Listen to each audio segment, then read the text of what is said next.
నిన్న ఆరంభం అవడం, జగన్మోహన్ రెడ్డి గారు వెళ్ళి అనేక నెలల తర్వాత కేవలం 11 నిమిషాలే ఉండి ఆ 11 మంది ఎమ్మెల్యేలు వెంటనే బయటకు వచ్చాడు. చాలా విషాదకరం. ఆయా నియోజకవర్గాల్లో ఎమ్మెల్యేలుగా గెలిచి ప్రజల సమస్యల మీద అసెంబ్లీలో సాక్షిగా పోరాడి ప్రజల కష్టాలు పోయినంత వరకు ప్రజల కొరకు పోరాటం చేయవలసిన బాధ్యత వైసీపీ ఎమ్మెల్యేల మీద, అలాగే జగన్మోహన్ రెడ్డి గారికి ఒక లీడర్షిప్, అది ప్రత్యేక హోదా అవ్వచ్చు, సూపర్ 6. నేను నిన్న కొందరిని అడిగాను, ఈ సూపర్ 6 ఎందుకు నెరవేర్చలేదు మీరు ఇచ్చిన వాగ్దానాలు? ఇది చాలా విచారం. ఆయన అసెంబ్లీలోనే పోరాడకపోతే ఇంకెక్కడ పోరాడతారు? ప్రజల కొరకు పోరాడడానికే వారిని గెలిపించారు, ప్రజల తరపుని నిలబెట్టడానికి. నాకైతే చాలా ఆశ్చర్యంగా ఉంది. మరి అలాంటప్పుడు ఆ ఎమ్మెల్యేలు రాజీనామా చేసియొచ్చు కదా.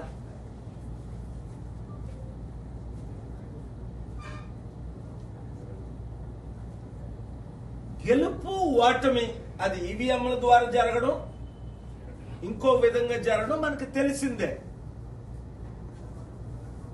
మరలా వచ్చే ఎలక్షన్స్ వరకు అసెంబ్లీని మిస్ అవ్వకూడదు, ప్రజల కొరకు పోరాడాలి అని నా సలహా. లేదంటే ప్రజలు మర్చిపోతారు. ప్రజాశాంతి పార్టీ తరపున ఒక్క ఎమ్మెల్యే లేకపోయినప్పటికీ, ఒక ఎంపీ లేకపోయినప్పటికీ, ప్రజల ప్రతి సమస్య, రైతుల కొరకు పోరాడుతున్నాం, నిరుద్యోగుల కొరకు పోరాడుతున్నాం, స్టీల్ ప్లాంట్ అమ్ముకుంటూ ఆపేం, ప్రత్యేక హోదా కొరకు పోరాడి ప్రత్యేక హోదా ఏపీ హైకోర్టులోనే డైరెక్షన్ తీసుకొచ్చారు ఆయన ఎమ్మెల్యేలు అందరూ. ఇప్పుడు పవన్ కళ్యాణ్ కనీసం నోరు కూడా విప్పడం లేదు. ఇప్పుడు పవన్ కళ్యాణ్ ఏమంటున్నాడు?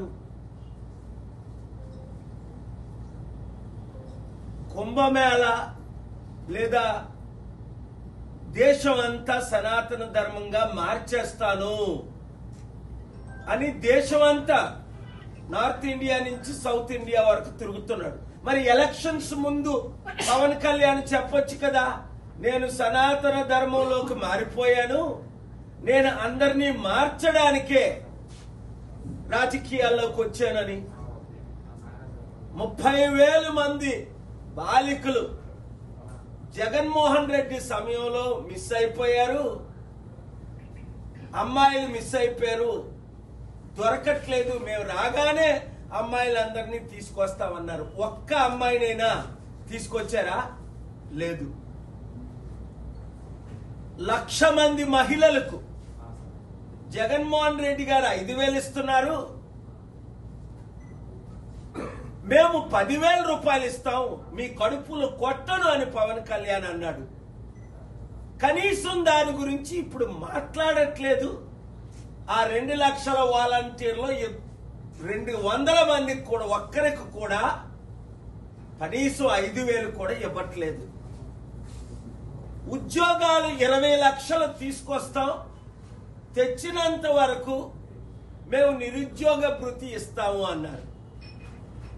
ఆ నిరుద్యోగ భృతి లేదు. ఇప్పుడేమంటున్నారు? నేను సంపాదిస్తాను అని, అప్పుడని సంపాదించిందంతా పంచుతామని, నేను సృష్టికర్తను, నేను సృష్టిస్తాను అన్నారు చంద్రబాబు నాయుడు గారు. మరి ఇప్పుడు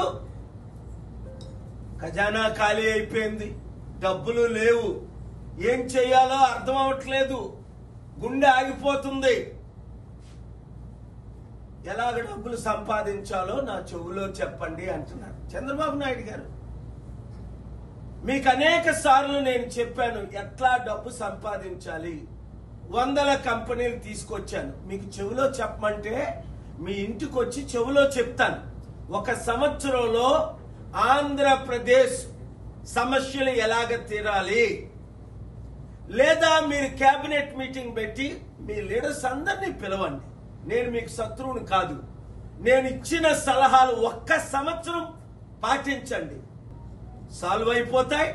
నిరుద్యోగులకు ఉద్యోగాలు వస్తాయి, కంపెనీలు వస్తాయి, ఆదాయం పెరుగుతుంది, అప్పులు తీరుతాయి, రైతులు కన్నీరు తుడుస్తాం, అన్ని సమస్యలు తీర్చుతాం.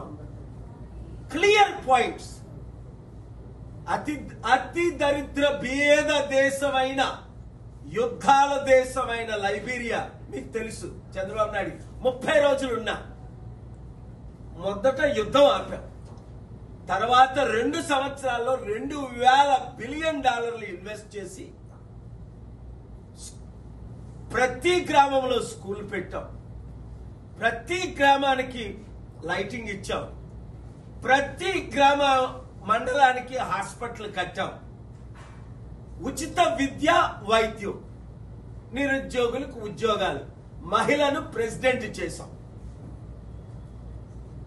There are problems, there are solutions.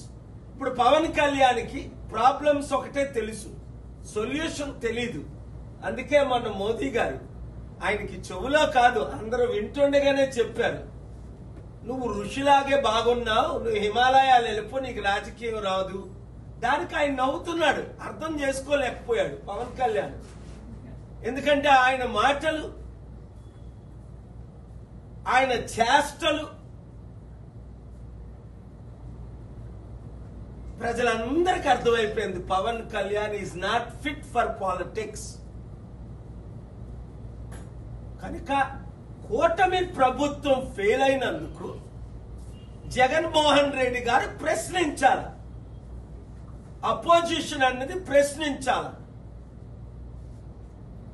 మాకు ప్రతిపక్ష హోదా ఇస్తేనే, చూడండి గత పార్లమెంట్ లో 2014 నుంచి 19 వరకు కాంగ్రెస్ పార్టీకి ప్రతిపక్ష హోదా లేదు. ఎందుకంటే 543లో 54 సీట్లు రాలేదు కనుక 10%. మరి కాంగ్రెస్ ఎంపీలు పార్లమెంట్ ను బాయ్కట్ చేశారా? లేదే రాహుల్ గాంధీ ఎంపీలందరూ వెళ్ళి ప్రశ్నించారా లేదా? ఆ తరువాత ఇప్పుడు 2019లో 150 సీట్లు వచ్చాయి కాంగ్రెస్ కి.